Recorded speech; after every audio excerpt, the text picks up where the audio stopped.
God in Darkness, Book 1, Truthseeker, written by Stephen Eric Johnson, read to you by Matthias Justin Johnson.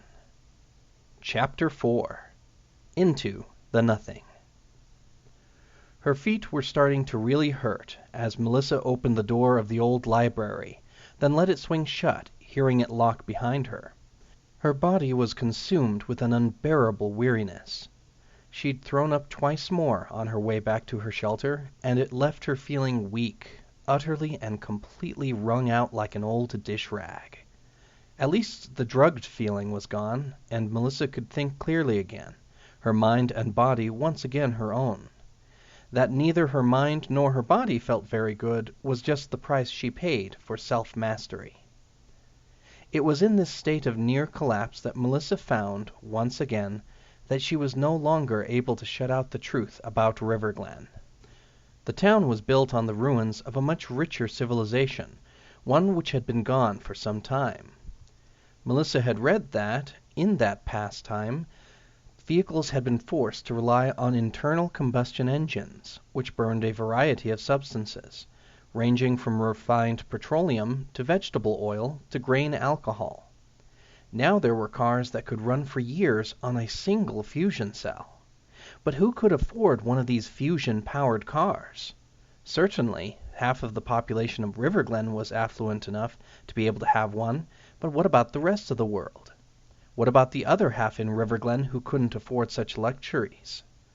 There were ruined buildings all over town, some of them built over in part, like the hospital, but many of them, especially on the outer perimeter, were simply left as bare girders and pipe, the visible remnants of a lost past. Who had built them? What were those fallen buildings? Why were they destroyed? Why weren't they rebuilt? Questions aplenty, and no answers. Melissa sometimes had the overpowering impression that she, along with everyone else in the entire world, was living a lie. Normally, she could push the impression to the back of her mind by telling herself that she would soon have her plans together, that she'd be able to find her way and be happy in Riverglen, even if it meant being a part of the lie herself. Now, however, there was no resisting her realizations. A great and tantalizing void lay in Melissa's realm of experience. She was taught math and science and language arts in school, but subjects like history and philosophy were completely neglected, as were the other social sciences. Even literature, the subject governed by old hatchet-faced Mrs. Huntington, was considered to be too much by many. The powers that be had quietly decided that the program should be discontinued after the aged English teacher had finally retired. This was something whispered around the school's rumor mills until it reached Mrs. Huntington herself, who seemed determined to hang on to her position for as long as she was able to walk the distance to the school each morning. All education was geared toward the great aptitude exam at the end of each student's basic schooling. The aptitude exam was an examination which tested the next generation, to see how well individuals would fit into the ranks of the present generation in power, and where that fit might be. In such an educational climate, subjects like literature, philosophy, history, and current events were hardly important to the needs of the ruling councils of the city and those who would do business on their behalf. And there was nobody who wanted to do anything else. To Melissa, it seemed as though the people of Riverglen had deliberately shut themselves off from the rest of the world, past and present, and were teaching their children to think in a similar fashion. Reflection on the situation made this course of action seem truly bizarre, especially for a town that was founded on its importance in trade between the city and other towns like Riverglen. All around Melissa, as she walked through the hallways of the old library, she saw the records of days long gone, fiction and fact strewn with little sense of order on the shelves. The caretakers of the library were there mostly to ensure that the books didn't fall apart, rather than to make them easy for others to use. After all, almost nobody used the library anymore. though it was considered too important to the town's traditions to simply raze it and its many shelves to the ground. Melissa herself probably wouldn't have noticed it, and she had been brought there often as a child, except that she'd been looking for a safe place to spend her nights, and the library had proven to be the best of all locations in Riverglen for her needs. The books proved to be an unexpected panacea for Melissa, since for all of her life that she could remember, she had been plagued with bouts of insomnia, bouts brought about by the many stray thoughts that constantly plagued her, denying her the release of sleep. Now, however, the books of Riverglen's library gave her the opportunity to focus on something besides her inner turmoil, especially the reason for her present homeless state and what her future might hold. With such an outlet, she became a truly voracious reader. She especially loved works of fiction, though it was an adventure in itself to locate additional books in a series, thanks to the haphazard arrangement of the shelves. Books of history were also of distinct interest to Melissa. All but a very few tended to be painfully dry, or else filled with opinions and arguments over the events of the past that the authors seemed to feel were more important than the history itself. However, those rare few that Melissa loved were geared toward presenting what had happened in a fashion that was both simple to understand and interesting to read. These drew Melissa whenever she could find them, and she read and reread the events contained within them as though they were scripture, which, to Melissa at least, they may as well have been. Seizing a book from its place on a shelf, where she had thrust it yesterday morning when she'd covertly slipped out of the library, Melissa stumbled her way down into the basement. She was so unsteady on her feet, and her mind was so awash in realization, she had to be careful not to fall. The world picture painted for her by the books she had read was nothing like the world that she had seen for herself within the confines of Riverglen. In the past, however long ago it had been, there had been vast cities with highways connecting a more or less unified country from coast to coast, and so many people that it had been nearly impossible to count them all. And that was just on a single land mass. The rest of the world, and there was a rest of the world, had been even more populated, filled with many countries, and each country filled with its own complex and vibrant life and history. Compare and contrast, complexity and simplicity. These days, there was one city, the city. There was the unstoppable Karavnos Corporation as the city's governing body, and all the many little towns dependent on both the city and the corporation for their existence. There were only 3 great links between these towns and the city, like the delicate chain holding a string of pearls together: the river, the railway, and the road. The river was where Riverglen drew its name. Though the river didn't reach every town along its course, it reached most of the major ones. That was what gave Riverglen its importance, since it was the closest of the towns to the city, and hence the first stopping point for ships coming out of the city, and the refueling and rest point for ships coming into the city. The river was a vast and mighty body of water, powerful and swift, with many lesser bodies of water fed by its abundant life. Melissa had looked at old maps and had found herself endlessly confused as to which of the old rivers the river could be. Mississippi? Missouri? Ohio? None of them followed the path of the river, and nobody seemed to know if those other rivers had even existed at all. After much research into the subject, her study of the maps on the top floor of the library, a surefire cure for insomnia, Melissa had come to the conclusion that, where there had once been many rivers, now there was only the river. Something had changed the entire face of the land in a fashion so drastic it had merged many bodies of running water into one. She suspected that it was the same calamity that had caused the gap in time between the past and the present, for there was a very long stretch where, no matter how hard Melissa searched the shelves, not a single book could be found to describe the period. That left the railway and the road. The railway, or the rail for short, had been built at a time within the memories of the oldest inhabitants of Riverglen, the people of the city carefully planning out a single, straight course that would connect all of the towns that relied on the city for their survival. Ever since its completion, it had been, and still was, the fastest, safest method of travel and transportation between towns and city. Of course, the rail was more than a single set of metal tracks, like some of the old pictures Melissa had seen in the history books of the library. Instead, the entire rail system was set on 3 raised rails, inside of which were powerful electromagnets, allowing the trains that used the rail to float slightly above the rail. Each of the trains themselves were encased in a stretch of plexiglass tubing that ran from station to station. The interior of these tubes created a vacuum when the train was in motion, allowing the trains to travel with minimal friction to hinder their blindingly breakneck speeds. Unfortunately, the weakness of traveling in a vacuum was the requirement for each train to have an internal air supply, which was refilled at each stopping point.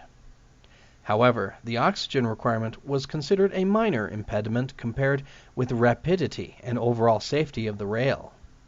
These 3 magnetic rails allowed 3 separate trains to travel up and down the rail at all times of day and night. One rail going away from the city, another going towards it, and the third reserved for the use of special city personnel, soldiers and agents of the Karavnos Corporation.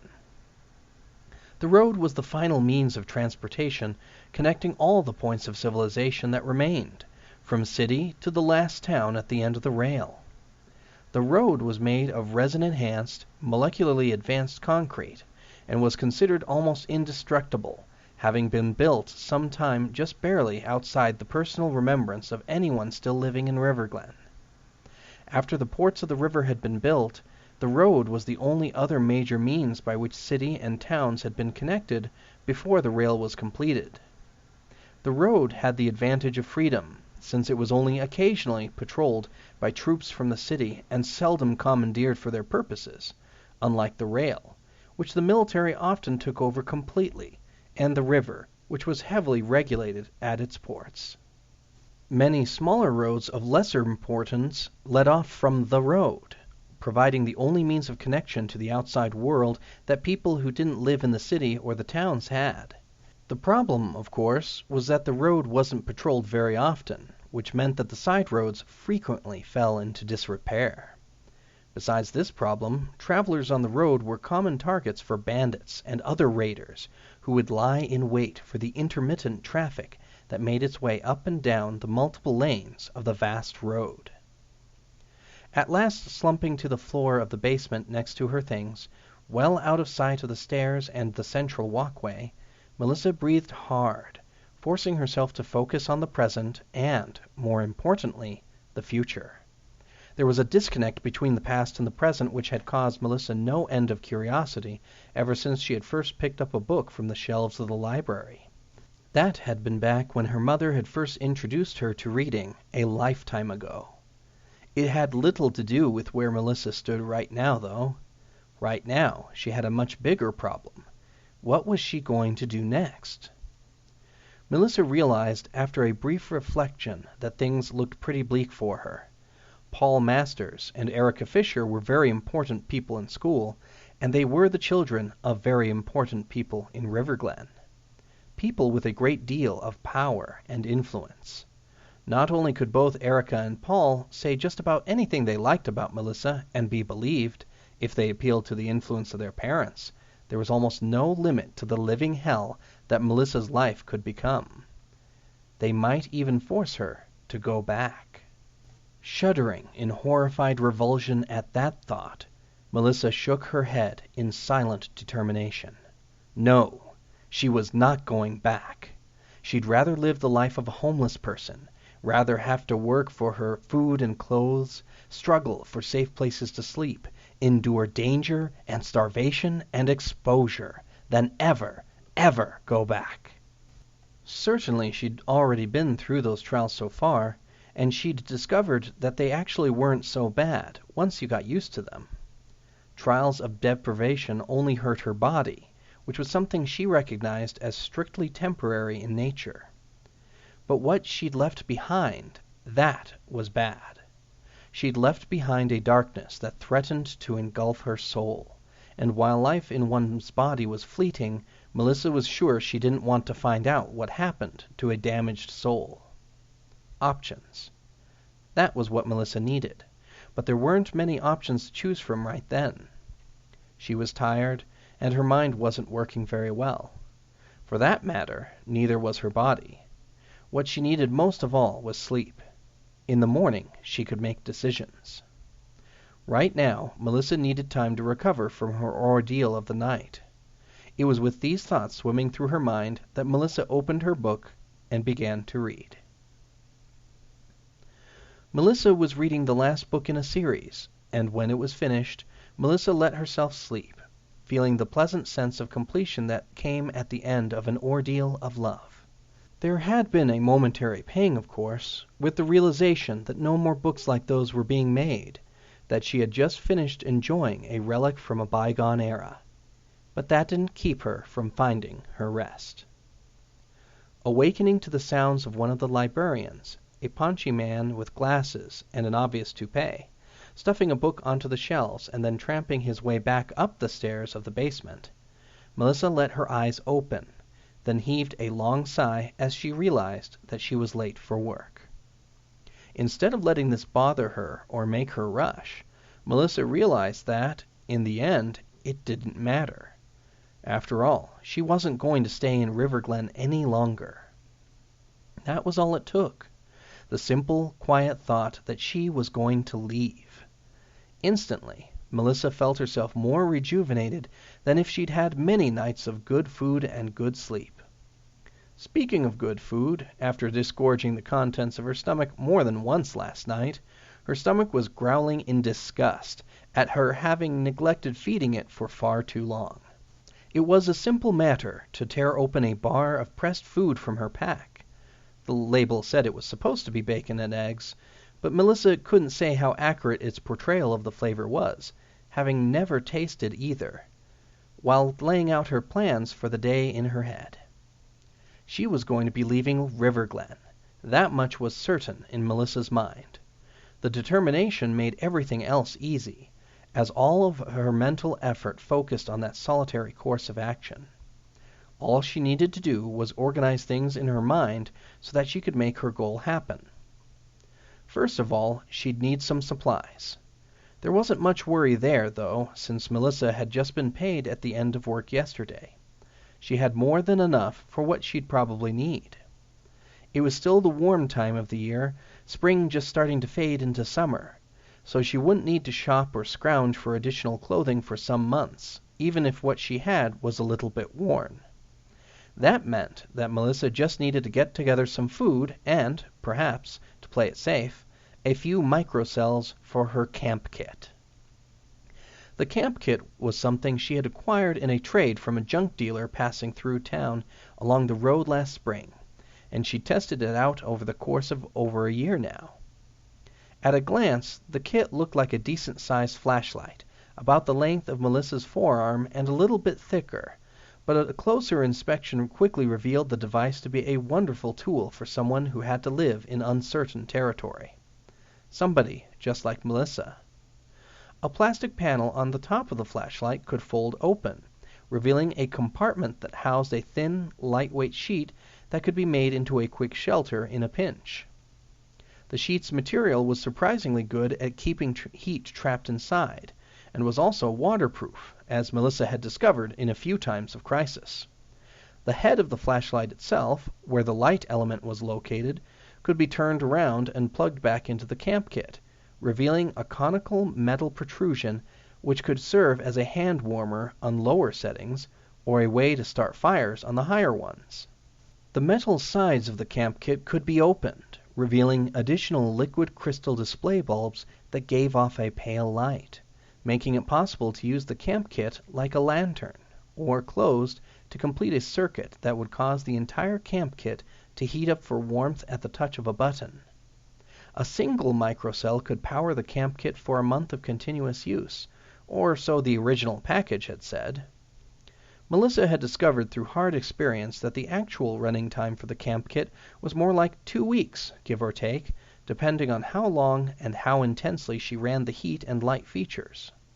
It was also fairly sturdy in construction, or so the previous owner had claimed, but Melissa had yet to try it out as a club. This information wasn't really the sort of thing she wanted to find out at all if she could help it. Feeling fairly well prepared already, and knowing that, even with her limited funds, she'd be able to stock herself with whatever she lacked, Melissa was confident about her supplies.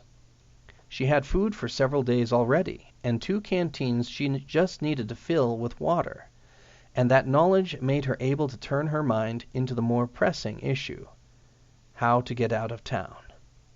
At face value, leaving town seemed like a simple enough proposition. After all, if she simply walked in any direction long enough, she would enter the fields and weed-strewn ruins that surrounded River Glen.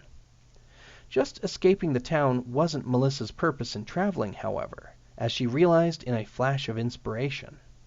There was a gap in the history of the world, and for all she knew, she was the only person alive who had noticed it, had noticed the lie of normalcy that places like River Glen tried to throw over whatever ancient catastrophe had ended the old world, and allowed what Melissa knew of life in the present to spring from its ashes. Her purpose for travel, then, would be to discover what had happened in the gap of time between past and present. She would chart her course into the nothing, where no books reached. Easier said than done, Melissa thought ruefully. She knew that her course would keep her in civilized territory, for the most part, which gave her a general destination. It also gave her a general means of travel, or to be more precise, 3 possible means of travel: river, road, and rail. Each had its advantages and disadvantages, which had to be weighed carefully.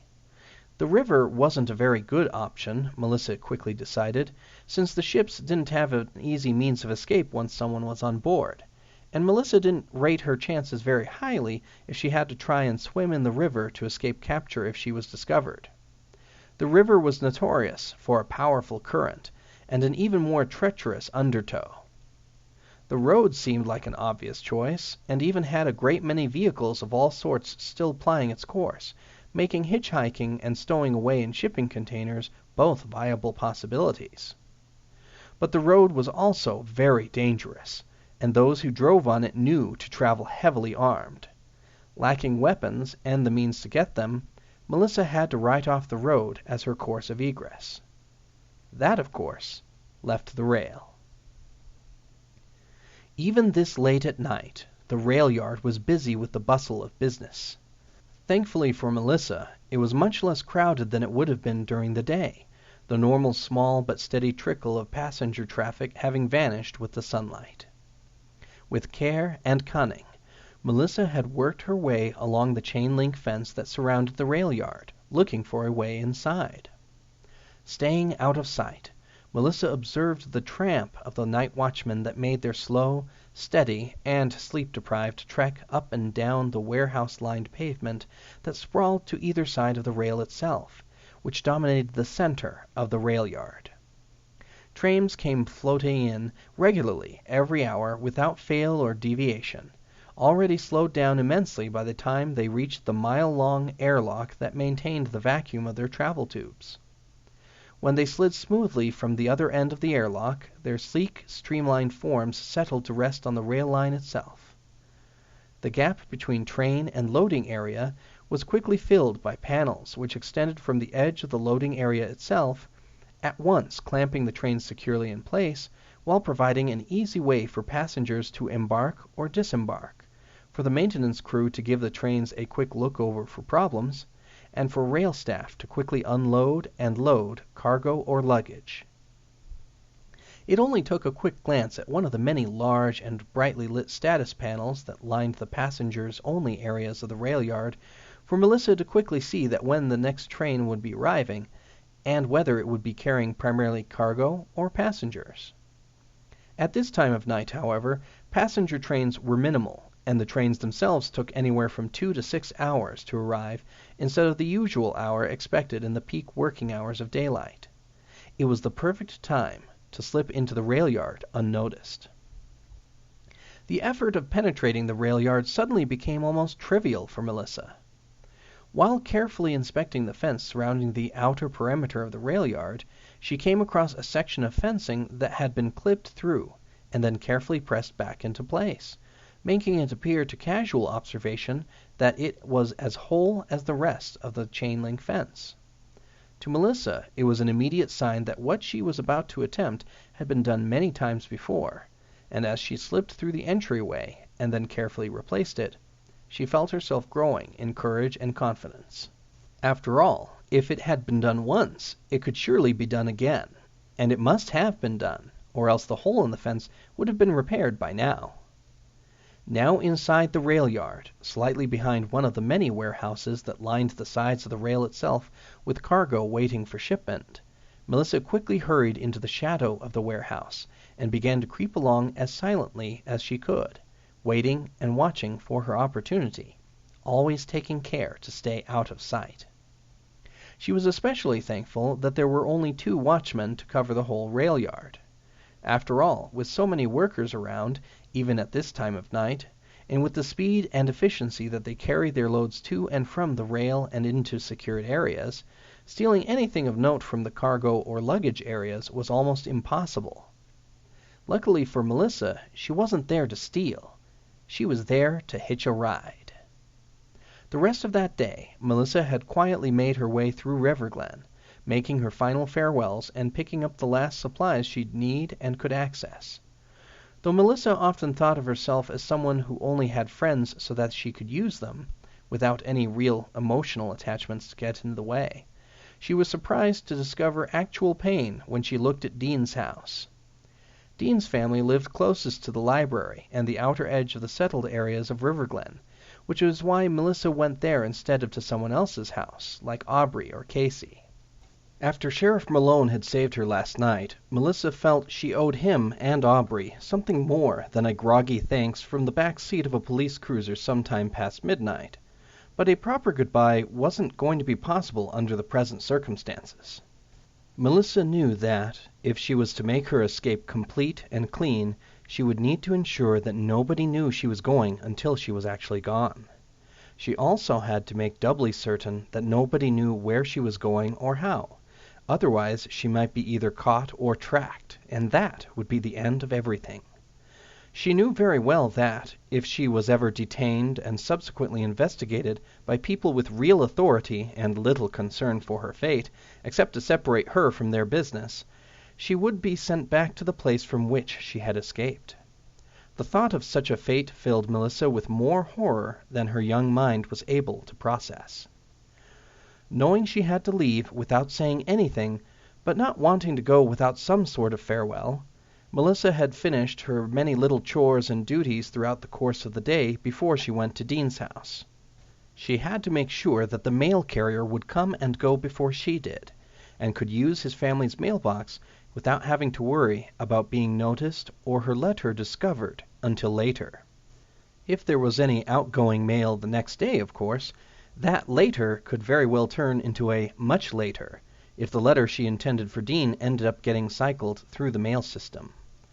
Fortunately, his family's address was the only one she'd put on the envelope, so even in that scenario, he'd eventually get it.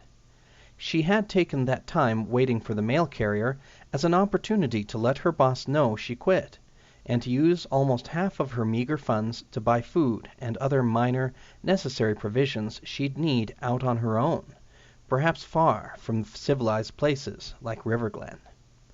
Then she had slipped her message into the mailbox outside Dean's house as evening hastened on, and made her way toward the rail yard, ready to make her attempt at escape. Most of the loading and unloading Melissa could see was done by a skeleton crew of workers, which still added up to about a dozen that Melissa could see at work. After watching from the shadow of a warehouse for almost 3 hours, however, she felt ready to make her attempt. Careful observation had revealed to Melissa that, when a train docked, all of its doors opened at once, ready for immediate use. The workers who loaded and unloaded the trains, however, only used one cargo bay at a time, working their way with quick precision down each train, piling crates high on their loading vehicles before moving to the next cargo bay to repeat the process. It took the workers between 2 to 5 minutes per cargo bay, depending on how full each one was, the large arms of their loading vehicles almost trivializing the task, with one worker unloading, followed almost immediately afterward by a second worker to load. This gave Melissa plenty of time to act, but she would have to be quick, and she would have to be careful. Watching closely, ensuring that the watchmen were on the far side of the rail yard, out of sight of her plotted course, Melissa saw the latest train slide almost silently into its place, the workers scrambling to get it prepped and ready to go before the next train's arrival. Almost 45 minutes passed in tense anticipation while Melissa waited until that short interval between the moment the dock workers finished their tasks and the train doors closed.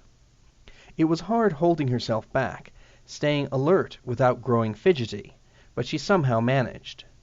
Then, as the loading vehicles turned toward the warehouses and the maintenance crew turned back to their monitoring system, Melissa took off at a sprint toward the last car of the train.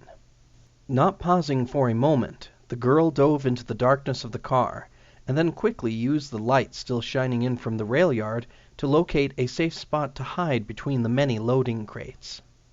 Seeing that the crates were securely held in place by large and powerful-looking clamps, Melissa shimmied underneath the slightly raised platform on which the crates rested, using the gap placed there for the loading vehicles to grip with their mechanical talons as a perfect hiding place, out of sight of workers, maintenance crew, and night watchmen alike.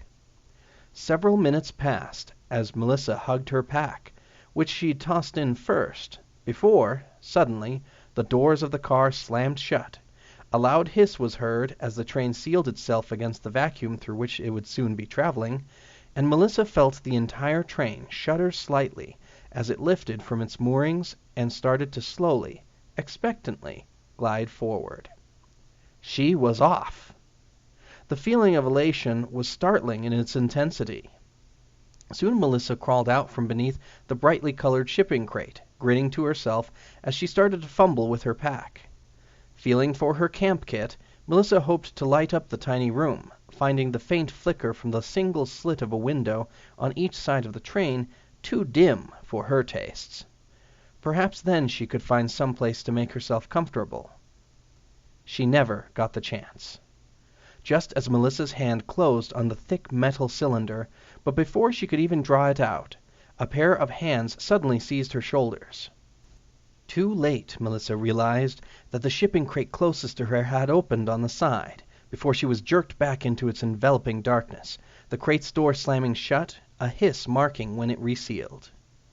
"Listen closely, girl," hissed a whispered voice, harsh and urgent in her ear, "and perhaps you'll learn enough to live to see another day."